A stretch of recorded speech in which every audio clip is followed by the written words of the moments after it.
were talking electricity a moment ago, another kind of power. Now to talk about free Wi-Fi pioneer group Project Isizwe in its second phase of development in the city of Tshwane. Alan Knott-Craig, CEO of Project Isizwe, here to talk about it.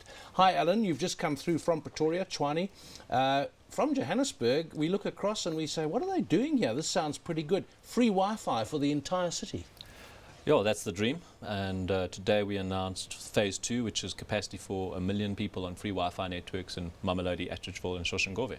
Now, how does this work? What would happen, how will it make a difference to people's lives in terms of cost, freedom, accessibility and so on? Well, I think, from a benefit perspective, it doesn't have to be sold anymore. Everyone knows there's an economic impact. The GDP is proven to grow for every 10% of broadband penetration you're given. There's a massive benefit for kids trying to do their homework after hours or bypass their teachers or just get ahead on their own terms with educational resources that are online. And there's a general social cohesion that comes with people getting on the internet. The trick is to make it free. And of course that would come down to economics, because as we all know, there's no such thing as a free lunch. And in the case of Tshwane, they were the first municipality of any significance that bought into the idea that access to the internet can be treated the same way they treat water, electricity and sanitation. And it's a basic service that the municipality should subsidize on behalf of all citizens, a quota, not uncapped. And it started we announced the first phase in August last year. We got it across the line in November last year. And then we announced the second phase, and in the last 7 months we've managed to, I actually think, pull off a miracle in terms of working very closely with the local government, using their buildings, using some of their electricity, using some of their existing infrastructure, and putting extra infrastructure on top of that, the end result being a Wi-Fi network that is affordable for the government to subsidize. Now, you said there's no such thing as a free lunch or a free Wi-Fi system, so who paid for this and how much? The city of Tshwane paid R1 million for the first phase, which was capacity for about 25,000 people. This last phase was 53 million rand for 213 sites with capacity for about 5,000 people per site.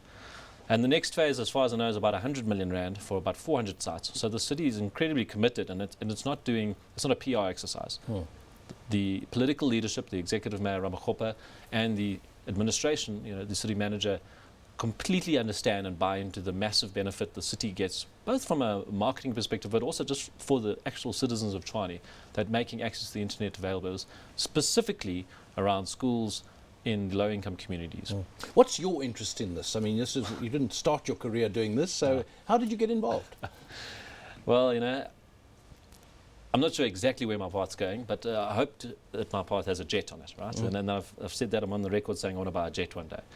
But I was in between things after I left Mixit about 2 years ago, and this free Wi-Fi thing had kind of taken off a little bit in Stellenbosch, and I was nudged in the direction of formalizing it a bit, and with the traction we found in Tshwane, I've just completely consumed my life, So it's for me, it's not a path to a jet, but it's a path to learning a whole lot of things about how to deal with the government. I'm making a hell of a big difference.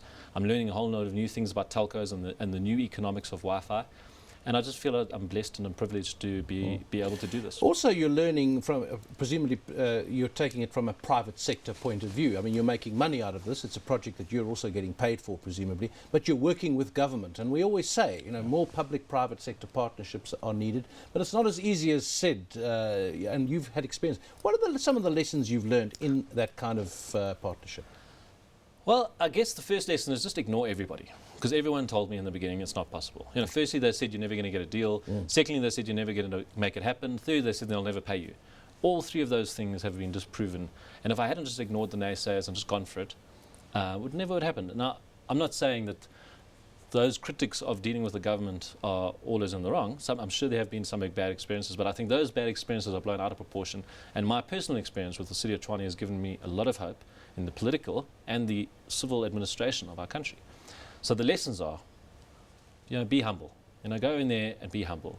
Secondly, I have never in my life seen so many laws and regulations as are governed that govern the local government and provincial governments of South Africa. So these must guys be unnecessary by the sounds of it. Well, it's our money, it's taxpayer money. So it's a good thing that there's these rules, but it's very difficult for the guys to move. So, you can judge. It's easy to say the guys don't move quickly, but it's very difficult for them to move. So if you don't understand process, and if you're not going to apply yourself to the process and help them work through the process, you're not going to get there. And there's no coincidence that we've got 5 CAs on our staff. You know, we're a small company, but 5 CAs, and really all we're doing is filling out paperwork, making sure we're checking the boxes. And the last thing is just do your job. You know? If you can deliver on your promises, then I think the government will carry on working with you. Simple, good advice there from Knott-Craig Jr. He's CEO of Project Isizwe.